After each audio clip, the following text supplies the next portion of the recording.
And in this faith and how you followed that. Yeah. Then when I was studying this, I asked questions and nobody explained me thoroughly. Okay. Nobody helped me to know who is this Prajapati. So at that time I was 19 years old, I think. Okay. In that young blood, I thought there is no religion. Okay. No God. People are cheating people, making use of gods and goddesses and making some festivals to make money. And they are earning something, the priest people, they are earning money out, showing some religion. And to become a religionist is nothing but to deceive ourselves.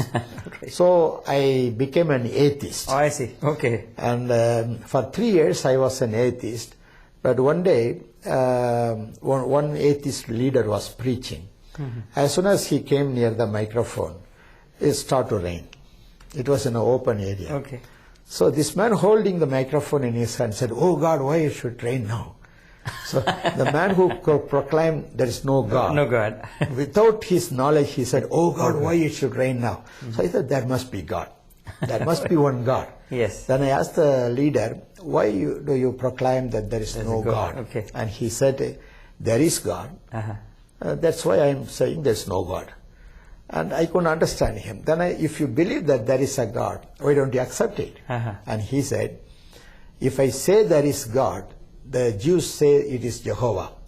The Christians say it is Jesus Christ. Okay. The Muslims say it is Allah. Okay. And the Hindus in India say they have 3,033,000 gods and goddesses. Oh my goodness. Okay. So why we should make a fight with each other? Let us say there is no God, no religion." All right. Okay. So that was his philosophy about that. Yes. Okay. Then I was stranded, and finally my parents wanted me to get married.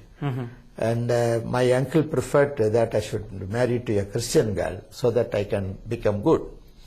He thought that a Christian woman, if she becomes my wife, I may become good. You'll be good. Okay. I don't know what idea or philosophy he had about that. But even after marriage, I never behaved good. I was not a good husband to my wife. Children were born. I was not a good father to the children. I started drinking, playing cards, gambling, horse racing, smoking. Every bad habits came into me. Okay. And gradually I wanted more money for my luxurious life. Sure. So I started to cheat people.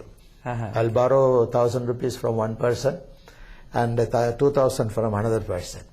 And with that 2,000, I will return this 1,000 to this man, and borrow 5,000 from another man, return 2,000 this man. So I was manipulating, proving that I am very honest man. All right. So finally, there was a great debt of more than 100,000 rupees, which I could not pay it back, and people started to ask me. The more I drank and smoked, some kind of disease I had. Finally, I found it tuberculosis. And I was so thin and bony. The doctors gave me no hope. On those days, there was no good medicine for tuberculosis in India. So all these things made me to worry, and I was depressed, defeated, dejected, and finally I wanted to commit suicide. One day when I was traveling in the electric train in Madras city, I was so sad and worried, and I thought, why not I jump out of the train, dash to the ground and die. That's finished for me.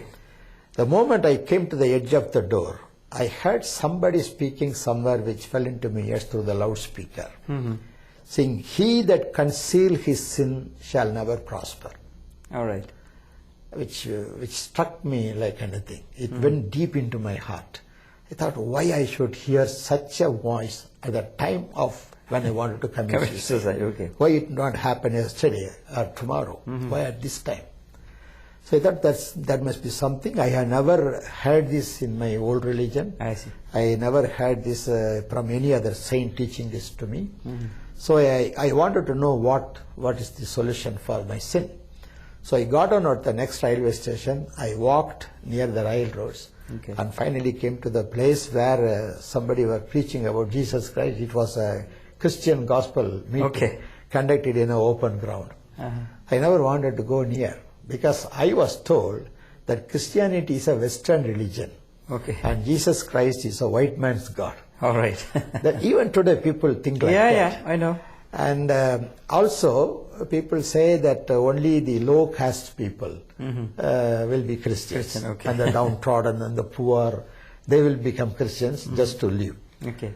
So being born in a high caste, and I thought, why should I go near them? I see, okay. But at the same time, I wanted to hear what he says. Okay. So I stood under the shadow of a tree so that nobody can notice me. And this person who was standing in a platform talking about sin, Okay. I know what is sin, because even in the mantras, it says, Pavapal Naragadimastu. The wages of sin is hell. Oh, I see, okay. But in the Bible, it says only death. Death. But Wages the is death. Sanskrit mantra says directly to To hell. hell, okay. So I know what is sin. Rogu, sogu, dukhu, balavanu, bandhu, veshtana, atma, aparada, virshanam, falani, yedani, dehinam. So the fruit of the tree, the man is considered as a tree. Yeah. And what is the fruit of sin? Rog, Okay. sog, dukh, Yeah. bandhan. All right. All these things are the fruit of this sinful tree. Okay. So when he was explaining, I thought, oh, this is all I know. I know about sin. Yeah, But okay. how to escape from the bondage of sin? How Yeah, that to be was the redeemed? question, How yes. to be saved from the sin? All right. Because in the Viveka Chudamani and other slokas says, na tapa, na snana, na yogena, na dhyana, na shastresu, na vidya. See, neither by austerity or neither by performing yoga or by studying the mantras and scriptures, neither by intellectual knowledge, neither by giving alms to the poor, this will not save from the bondage of sin. All right. It's only the grace of God. So I thought that if these things cannot save me, who is the savior? Right. There must be a person. So even in the Hindu mantras, they say this Nirguna or Parabrahma has to take a form so that we can see him. So the Parabrahma has to appear in flesh, Saguna Brahma. Oh, that's So, written in... yeah, in Brahma Vandu Upanishad, I it say Vakyo Vai Brahma. That means the word became was flesh. God. Oh, I see. Sabdakshara Parabrahma, the same word became in flesh. I see, So the okay. Parabrahma became Sagana Brahma, All right. who was in the beginning the word or the mantra or the pranava or the Om. Okay. Whoever came to this word in a human form. And Rigveda says he will be born to a Kumari. Okay. And Kumari Garbha Sambhava, he will born to a Kumari. To a virgin, to a virgin. So Okay. these are all things which were made me confused on those days. Who is this God? Who is this God? When I was in 9th standard and 10th standard, I studied, I took Sanskrit as an optional study, through which I was able to understand some meaning of these mantras, what I have been telling. So curiosity was more in me. I could not get the proper answer, so that's how I became an atheist and committed suicide. But now this man was talking about sin. All of a sudden he said, even if you are in the bondage of sin, there is a way to escape. All right. I got alert what this man is going to tell now.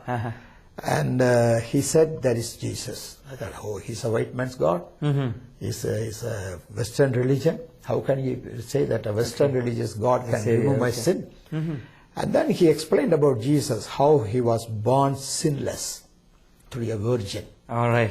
And how he lived without sin. How he became the sacrifice according to the prophecies in the Old Testament. Okay. And how he was crowned with a bush of thorns. Okay. He was beaten by whip. And he was nailed to the post, and blood was oozing from head to bottom. And he never opened his mouth. Okay. And he laid his life. People could not kill God. He gave his life. Gave his life. Okay. And then his bones were not broken, and he came to life again, and he redeemed the sinners by his precious blood. When he was explaining that, I thought, is this man preaching About the Prajapati of the Rig Veda Right. or the Western God of the Bible? So finally, when he gave an altar call, who wants the Jesus Christ? I ran like a madman. And somebody took me to a private room, and they talked to me about Bible, which I do not know. I was replying, I asked so many questions from the Upanishads and Vedas, which they do not know. Okay. See, they do not understand the scriptures, and I do not understand their Bible. Bible, okay. This is what is going on even today. Yes. Even today, people do not know their literature.